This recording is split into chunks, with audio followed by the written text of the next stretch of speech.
우리 하나님 말씀 함께 보도록 하겠습니다. 아모스 1장 1절에서 2장 3절까지 말씀입니다. 아모스 1장 1절에서 2장 3절까지 말씀 우리 한 목소리로 함께 봉독하겠습니다. 유다 왕 우시아의 시대 곧 이스라엘 왕 요아스의 아들 여로보암의 시대 지진전 2년에 드고와 목자 중 아모스가 이스라엘에 대하여 이상으로 받은 말씀이라. 그가 이르되 여호와께서 시온에서부터 부르짖으시며 예루살렘에서부터 소리를 내시리니 목자의 초장이 마르고 갈멜산 꼭대기가 마르리로다. 여호와께서 이와 같이 말씀하시되 다메섹의 서너 가지 죄로 말미암아 내가 그 벌을 돌이키지 아니하리니 이는 그들이 철 타작기로 타작하듯 길앗을 압박하였음이라. 내가 아사엘의 집에 불을 보내리니 베나닷의 궁궐들을 사르리라. 내가 다메섹의 빗장을 꺾으며 아웬 골짜기에서 그 주민들을 끊으며 벳에덴에서 규 잡은 자를 끊으리니 아람 백성이 사로잡혀 기르에 이르리라. 여호와께서 말씀하셨느니라. 여호와께서 이와 같이 말씀하시되 가사의 서너 가지 죄로 말미암아 내가 그 벌을 돌이키지 아니하리니 이는 그들이 모든 사로잡은 자를 끌어 에돔에 넘겼음이라. 내가 가사성에 불을 보내리니 그 궁궐들을 사르리라. 내가 또 아스돗에서 그 주민들과 아스글론에서 규를 잡은 자를 끊고 또 손을 돌이켜 에그론을 치리니 블레셋에 남아있는 자가 멸망하리라. 주 여호와께서 말씀하셨느니라. 여호와께서 이와 같이 말씀하시되 두로의 서너 가지 죄로 말미암아 내가 그 벌을 돌이키지 아니하리니 이는 그들이 그 형제의 계약을 기억하지 아니하고 모든 사로잡은 자를 에돔에 넘겼음이라. 내가 두로 성에 불을 보내리니 그 궁궐들을 사르리라. 여호와께서 이와 같이 말씀하시되 에돔의 서너 가지 죄로 말미암아 내가 그 벌을 돌이키지 아니하리니 이는 그가 칼로 그의 형제를 쫓아가며 긍휼을 버리며 항상 맹렬히 화를 내며 분을 끝없이 품었음이라. 내가 대만을 불을 보내리니 보스라의 궁궐들을 사르리라. 여호와께서 이와 같이 말씀하시되 암몬 자손의 서너 가지 죄로 말미암아 내가 그 벌을 돌이키지 아니하리니 이는 그들이 자기 시경을 넓히고자 하여 길라앗의 아이벤 여인의 배를 갈랐음이니라. 내가 라빠 성에 불을 놓아 그 궁궐들을 사르되 전쟁의 날에 외침과 회오리 바람의 날에 폭풍으로 할 것이며 그들의 왕은 그 지도자들과 함께 사로잡혀 가리라. 여호와께서 말씀하셨느니라. 여호와께서 이와 같이 말씀하시되 모압의 서너 가지 죄로 말미암아 내가 그 벌을 돌이키지 아니하리니 이는 그가 에돔 왕의 뼈를 불살라 죄를 만들었음이라. 내가 모압에 불을 내리리니 그리요 궁궐들을 사르리라. 모압이 요란함과 외침과 나팔 소리 중에서 죽을 것이라. 내가 그 중에서 재판장을 멸하며 지도자들을 그와 함께 죽이리라. 여호와께서 말씀하시니라. 아멘. 우리는 오늘부터 소예언서 중 하나인 아모스서를 묵상하게 됩니다. 아모스서 또한 앞서 묵상했던 호세아서와 같이 북이스라엘을 향한 하나님의 예언이 기록되어 있는데 우리는 이 말씀을 통해 하나님께서 북이스라엘의 회복을 얼마나 원하셨는지를 발견하게 됩니다. 근데 사실 아모스는 호세아와 같은 선지자가 아니었습니다. 이에 대해 오늘 본문 1절은 이렇게 말씀하고 있습니다. 유다 왕 우시아의 시대 곧 이스라엘 왕 요아스의 아들 여로보암의 시대 지진전 2년에 드고와 목자 중 아모스가 이스라엘에 대하여 이상을 받은 말씀이라. 이 말씀을 보면 먼저 시대적으로 아모스가 부름을 받았을 때 남유다는 우시아 왕이 북이스라엘은 여로보암 2세가 통치하던 시대라는 것을 알게 되었습니다. 특별히 여로보암 2세를 이야기할 때 무엇을 함께 이야기합니까? 지진전 2년을 함께 이야기하고 있는 것을 보게 되죠. 여기서 말하는 지진은 유대 역사가 요세푸스에 의해서도 언급될 정도로 이스라엘 백성들에게 널리 알려진 대규모 지진이었다고 합니다. 이 지진은 여로보암 2세 제30년인 BC 763년에 발생한 것으로 추정을 하고 있는데요. 그렇다면 아모스는 BC 765년에 소명을 받아서 선지자로서 활동을 했을 것으로 보입니다. 근데 방금 읽었던 말씀을 보니까 아모스가 본래 어떤 사람이었느냐, 드고아에서 거주하고 있었던 목자였다라고 성경은 말씀하고 있죠. 근데 여기서 더 놀라운 사실은 무엇이냐면 드고아라는 지역이 북이스라엘 영내에 있던 지역이 아니라 바로 남유다에 속해 있던 지역이었다는 것입니다.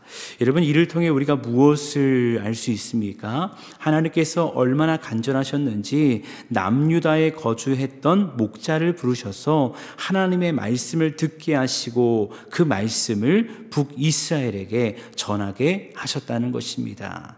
아모스 7장 말씀을 보면 아모스가 그 북이스라엘에서 사역을 했을 때 베델의 선지자였던 아마샤와 변론하는 내용이 나오거든요. 근데 그 말씀을 보면 하나님께서 아모스를 부르셨을 때의 모습이 어떠했는지 더 명확하게 이렇게 증언을 하는 것을 보게 되어집니다. 아모스 7장 14절 15절 말씀인데요. 아모스가 아마샤에게 대답하여 이르되 나는 선지자가 아니며 선지자의 아들도 아니라 나는 목자요 뽕나무를 재배하는 자로서 양떼를 따를 때에 여호와께서 나를 데려다가 여호와께서 내게 이르시기를 가서 내 백성 이스라엘에게 예언하라 하셨나니 라고 말씀하고 있습니다.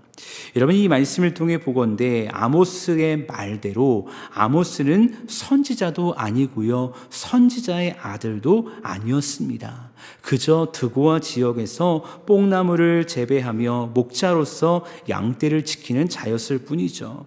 그런데 그런 그에게 하나님의 강력한 부르심이 임하게 되는 것입니다. 그리고 오늘 본문 1절에 기록된 것처럼 북이스라엘에 대한 이상, 즉 환상도 보게 하십니다. 그래서 우리가 아모스서를 묵상하다 보면 7장 이하의 말씀을 볼 때 어떤 말씀이 나오냐면 그 환상이 무엇이었는지에 대해서 아모스는 기록하고 있음을 보게 되어집니다. 여러분, 왜 하나님께서는 아모스까지 그 목자까지 불러서 하나님의 말씀을 예언하게 하셨을까? 그 이유가 무엇일까? 다른 것이 아닙니다. 북이스라엘의 멸망이 점점 더 가까워 오고 있기 때문입니다. 그래서 남유다에 있었던 평범한 그 목자 아모스를 부르셔서 하나님의 말씀을 본 것을 예언하게 하신다는 것입니다. 오늘 2절 말씀을 보니까 이렇게 말씀하고 있습니다. 그가 이르되 여호와께서 시온에서부터 부르짖으시며 예루살렘에서부터 소리를 내시리니 목자의 초장이 마르고 갈멜산 꼭대기가 마르리로다 라고 말씀하고 있습니다.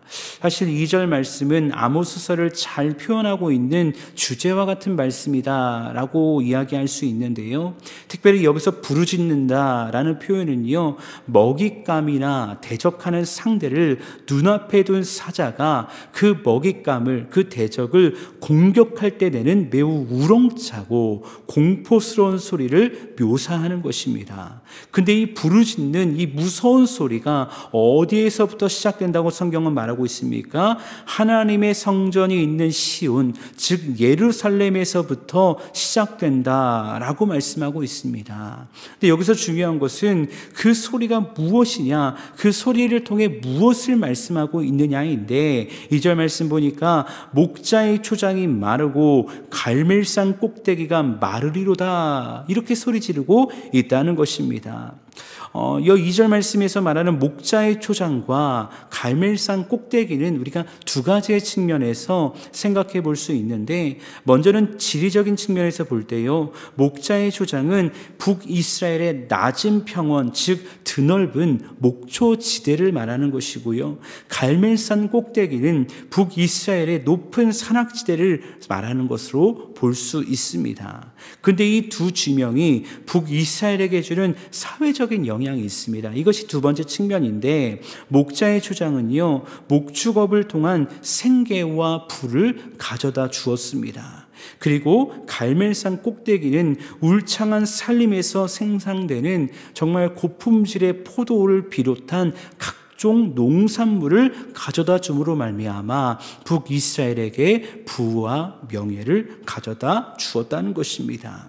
결국 목자의 초장과 갈멜산의 꼭대기는 북이스라엘에게 있어서 경제적인 삶의 안정과 평안과 부와 명예를 가져다 주는 매우 중요한 것이었는데, 하나님께서 굶주린 사자처럼 부르짖으면서 이 목자의 초장과 갈멜산의 꼭대기를 향해 무엇이라 말씀하십니까? 다 마르리로다 라고 말씀하십니다.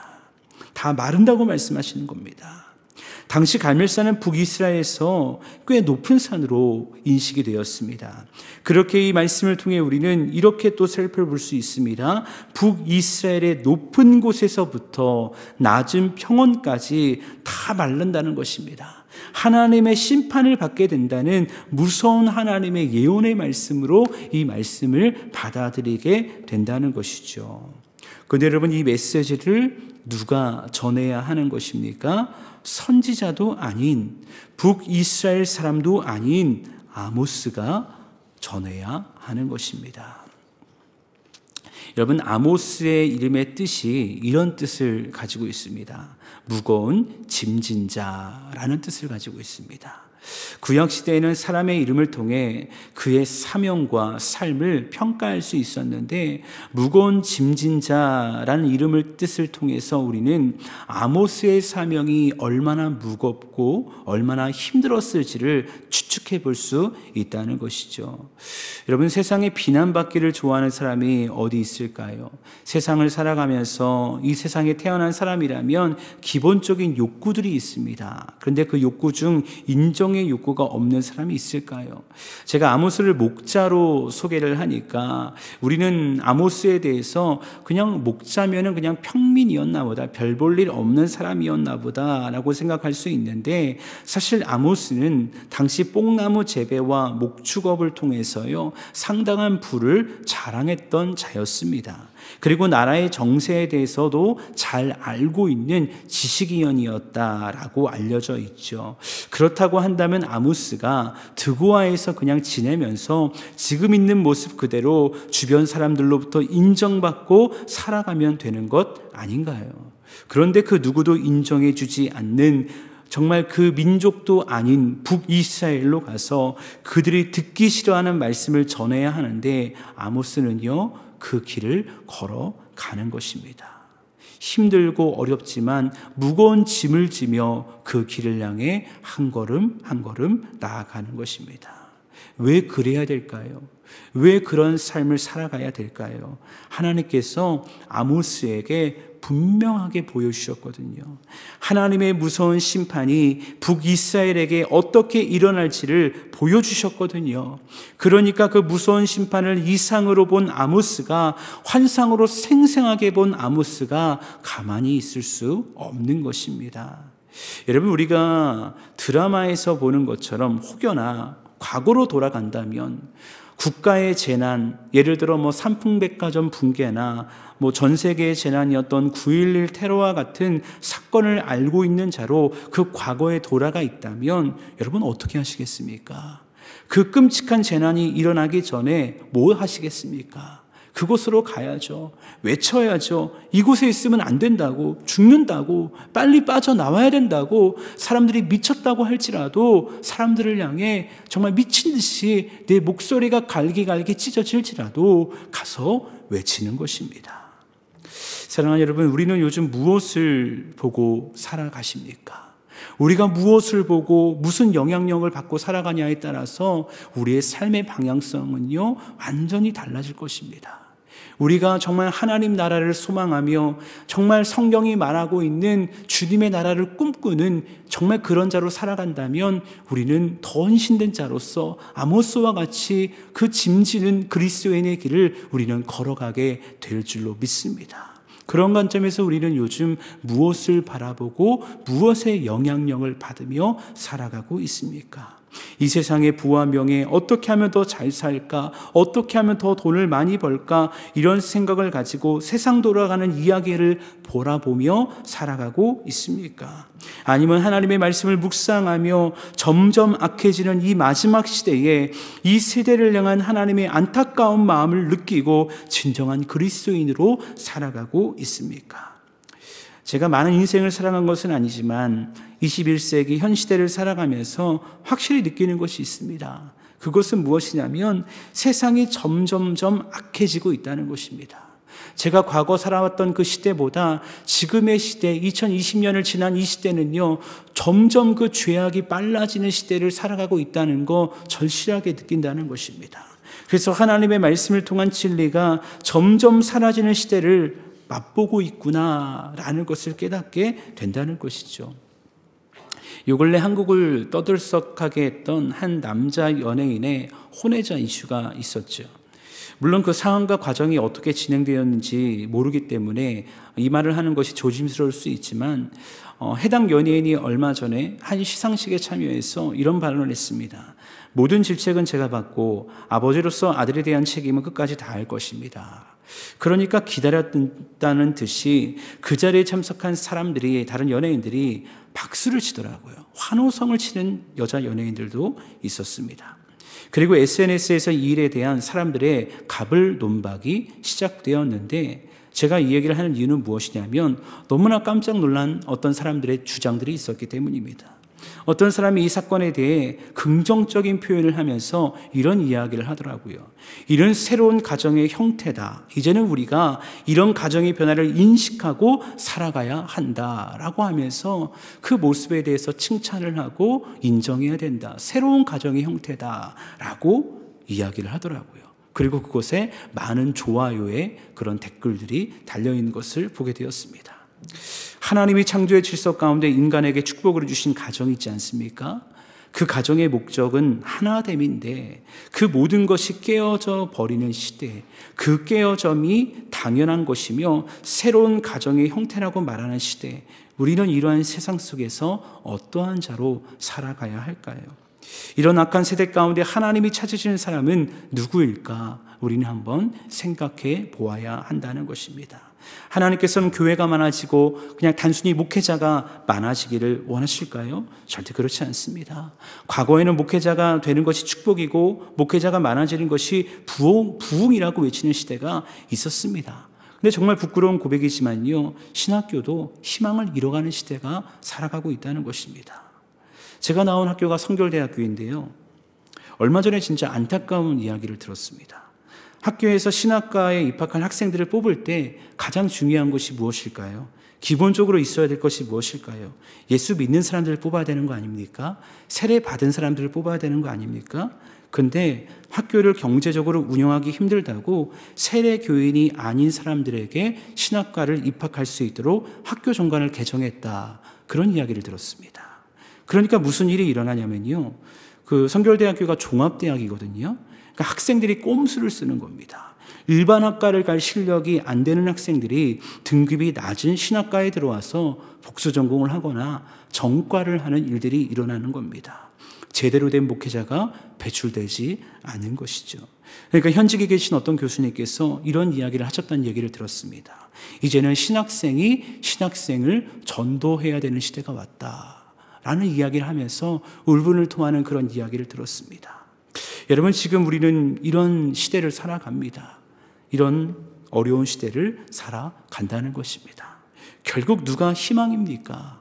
나이와 직분과 상관없이 정말 하나님을 사랑하는 자, 이 땅을 향한 하나님의 마음을 알기에 그 마음으로 하나님의 말씀을 선포하는 자, 바로 오늘 말씀에 나오는 아모스와 같이 아무리 무거운 짐을 지라도 자기 십자가를 지고 주를 따라가는 자가 필요한 것입니다. 왜냐하면 그래야 나도 살고 주변에 있는 사람들과 공동체와 민족들이 함께 살아나기 때문입니다. 근데 북이스라엘이요, 그렇게 살지 못하니까 어떤 일이 일어나는지 아십니까? 북이스라엘뿐 아니라 주변 민족들도 함께 멸망의 길을 걸어가는 것입니다. 그래서 오늘 말씀 3절 이하의 말씀을 보면 6개의 나라가 등장을 하거든요. 이 6개의 나라를 향해서 그리고 모두 선포되는 것이 있는데 그것은 심판과 멸망입니다. 오늘 말씀에 나오는 6개 나라는 아람과 블레셋과 두로와 에돔과 암몬과 모압입니다. 근데 이 6개 나라의 동일한 메시지가 바로 초반에 선포되는데 동일한 메시지입니다. 동일한 문구입니다. 서너 가지 죄로 말미암아 내가 그 벌을 돌이키지 아니하리니 라고 말씀하고 있습니다. 여기서 말하는 서너 가지 죄라는 것은 3가지, 4가지 죄라는 것을 말하는 것이 아니고요. 너무나 많은 죄를 이 서너 가지 죄로 말씀하고 있는 것입니다. 근데 왜 하필 많은 나라들 가운데 이 6개의 나라가 기록되어 있는지는 내일 말씀과 연관이 되기 때문에 내일 새벽에 말씀을 나누도록 할 것인데, 결국 오늘 말씀을 통해서 제가 말하고 싶은 것은 무엇이냐면 이 무서운 심판을 막기 위해 아모스가 하나님의 부르심을 받았다는 것입니다. 하나님의 말씀을 들을 때, 하나님의 말씀 앞에 순종하고 회개할 때 이 심판이 유보될 수 있지만, 하나님의 말씀을 끝까지 듣지 않는다면, 선민으로 하나님의 부르심 가운데 순종하며 살지 않는다면 나도 망하고 내 주변도, 주변에 있는 민족도 함께 망하게 되어진다는 것입니다. 사랑하는 여러분, 오늘 말씀을 묵상하건대 우리는 오늘을 살아가면서 어떤 부르심을 따라 살아가고 있습니까? 우리의 삶, 특별히 우리의 부르심과 사역을 통해 우리는 하나님의 심판을 유보하는 복음의 통로로 서 있습니까? 오늘날 이 땅을 향한 하나님의 마음이 무엇일까요? 베드로후서 3장 9절은 이렇게 말씀합니다. 주의 약속은 어떤 이들이 더디다고 생각하는 것 같이 더딘 것이 아니라 오직 주께서는 너희를 대하여 오래 참으사 아무도 멸망하지 아니하고 다 회개하기에 이르기를 원하시느니라. 아멘. 사랑하는 여러분, 이것이 우리 하나님의 마음입니다. 그렇게 이 마음을 아는 우리는 어떤 삶을 살아가야 할까요? 이 땅의 모든 인류에 대해 오래 참으시는 하나님 아버지의 마음을 품고 한 영혼이라도 구원하는 복음의 통로가 되는 저와 여러분이 되어야 하지 않을까요? 소원하기는 우리가 이 마음으로 오늘 하루 살아가기를 소원합니다. 이 마음으로 한 영혼을 위해, 한 공동체를 위해 정말 기도하고 눈물로 씨앗을 뿌리기를 원합니다. 그리고 나라와 민족을 위해서도 함께 기도할 수 있는 우리가 되어야 할 줄로 믿습니다. 왜냐하면 그것이 우리를 향한 하나님의 부르심이고, 그곳에서 기도하며 그곳에서 헌신하며 나의 십자가, 그 무거운 짐을 지며 주 앞에 나아갈 때 우리의 작은 한 사람 한 사람의 헌신을 통해 하나님은 그분의 크신 일을 이룰 것이기 때문입니다. 그렇게 소원하기는 아모스가 걸어갔던 그 믿음의 길, 순종의 길, 우리도 오늘 부르심의 자리 가운데 걸어감으로 주의 영광에 쓰임받을 수 있는 저 여러분 모두가 될 수 있기를 간절히 주의 이름으로 축원합니다.